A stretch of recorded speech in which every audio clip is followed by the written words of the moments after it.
We have a new public works director, and as of Thursday night, we'll have a brand new police chief.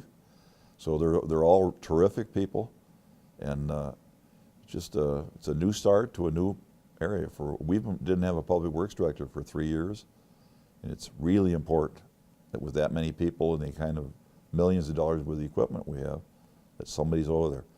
He understands water and the new things that we're doing with treatment and wells. We have 19 wells running, and it's probably in the next 20 years, $40 million will be spent on it.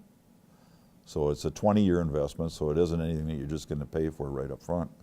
But he understands that, and he was a Fredley Public Works Director and moved to Colorado back to Blaine.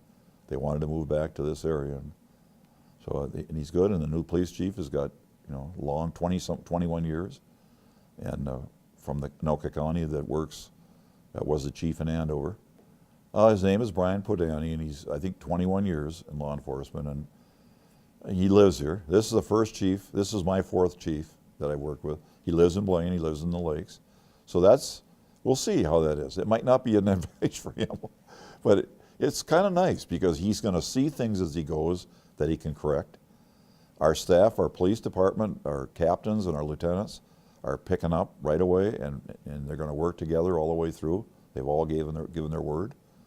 And Dan Sikowski's done a great job of the interim with his job as captain and assistant or chief that took over. He had a lot of work, and Lieutenant Pelkey, same way. They had to pick up for each other, and they're all terrific people. We've got a great department. The cars, if they're on the street when we go to plow, if they're in the way, you're probably going to get towed. So we can't do this. We can't do the swing out and then let a big pile of snow. Cul-de-sacs will have the piles in the middle of the cul-de-sacs, and everybody gets treated equal, north, east, west, and south. We go out at the same time. Everybody's got the routes, and sanding will be similar.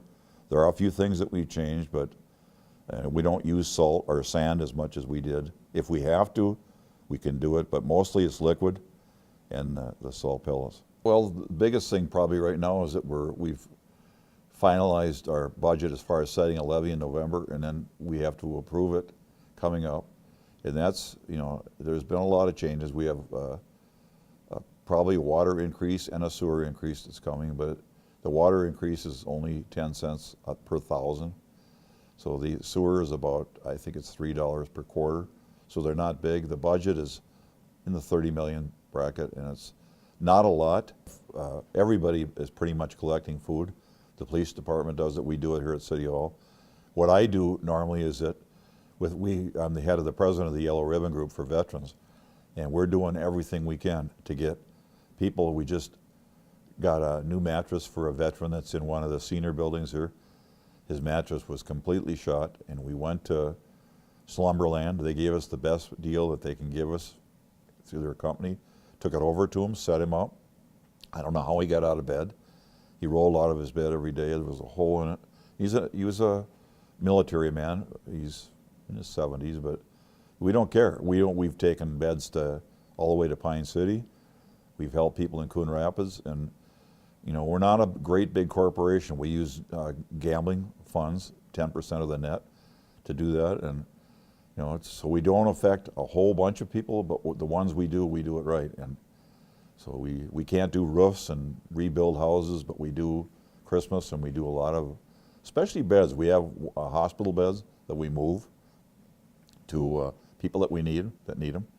We just did another one of those, but I only have probably 6 people on this group, and we're always looking for more, but if I had 50, they probably wouldn't accomplish what they do.